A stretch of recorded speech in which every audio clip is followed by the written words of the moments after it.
We all know it, the silence about deeper spiritual insights, simply because you know the people around you won't understand or might even ridicule them.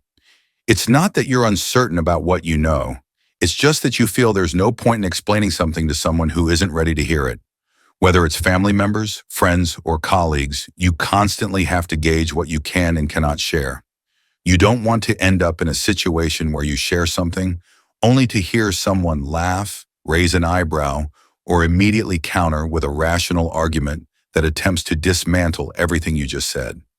And yet it weighs on you, because deep down, you know the insights you have are valuable. They've helped you see life differently, understand obstacles, overcome them, and stop being a victim of mere coincidences.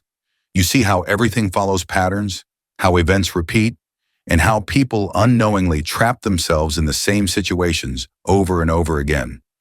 But how do you explain that to someone who firmly believes life is purely random? How do you tell someone they create their own reality when their only frame of reference is the logic they were taught? This is one of the reasons why I've always tried to bridge the gap between spirituality and science. Not because I doubted what I knew, but because I realized that people are more likely to accept something when it has a rational explanation, something backed by science or already accepted by mainstream knowledge. We can start being mindful of how we introduce certain topics.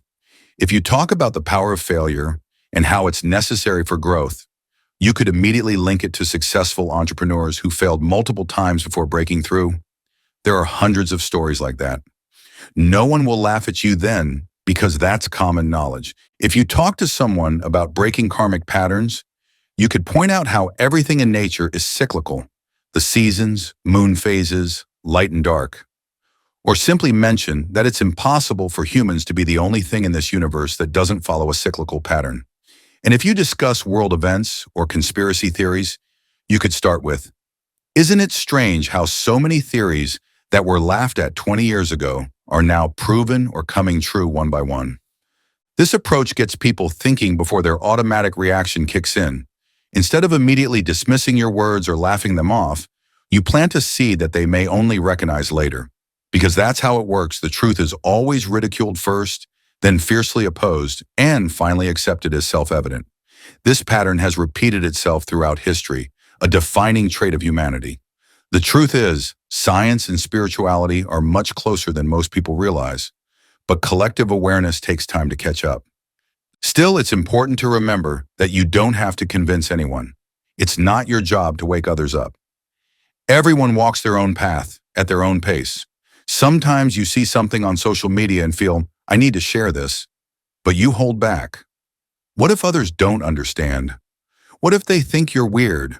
What if it affects your job, your social life, or even your family? In an ideal world, you'd always be able to be yourself and share your insights freely, without fear of judgment. But the reality is that society isn't quite there yet, and that's okay. The key is knowing where and when to speak your truth, not out of fear, but out of wisdom. You don't have to deny yourself, but you also don't need to run into walls unnecessarily. If you have kids and don't want their school life to become difficult, it might not be wise to openly criticize the outdated and restrictive education system. If you're looking for a new job, it's better to wait before sharing strong opinions on politics or society until you know the environment you're stepping into. And if you work in a family business, sometimes it's better to show that you can be practical and business-minded, rather than only talking about spiritual concepts. This isn't about making yourself small, it's about strategy. You don't waste energy on people who won't understand anyway, and you maintain your peace by avoiding unnecessary confrontations. Not everyone is ready to see what you see, and that's okay. There will come a time when many things that are dismissed as unrealistic today will be the new reality. You can already see that shift happening. 20 years ago, many of the things we talk about now were taboo. Today, more and more people are opening up to the idea that life is much more than what we perceive with our five senses. You're simply a few steps ahead, and that means you may sometimes feel alone in your knowledge, that you keep certain things to yourself, and that you quietly smile when someone laughs at something you've long understood. But it doesn't matter. Eventually, everything and everyone comes to their own realization in their own time. Until then, you choose your words carefully, not out of fear, but because you prefer to invest your energy in growth rather than pointless debates. And that is exactly how it's meant to be. Maybe you recognize this. Standing in a group while the conversation remains superficial, yet your mind is elsewhere. You think about deeper things, you observe, you feel the energy in the room. You notice how some people laugh without joy, how others speak without really saying anything. You see patterns in how people interact, and you can tell who is truly happy and who is just playing a role.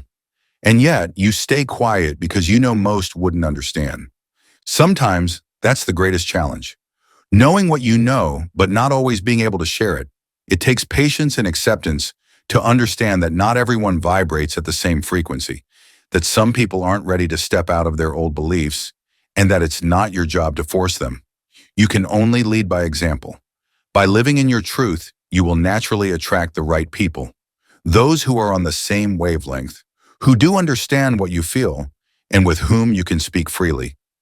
The path to awareness isn't always easy, but it's the only journey truly worth taking. Along the way, you learn that silence is sometimes more powerful than words, that your presence alone can make a difference, and that understanding doesn't always need to be spoken to be deeply felt. You don't have to convince anyone, you just have to be, and that is enough.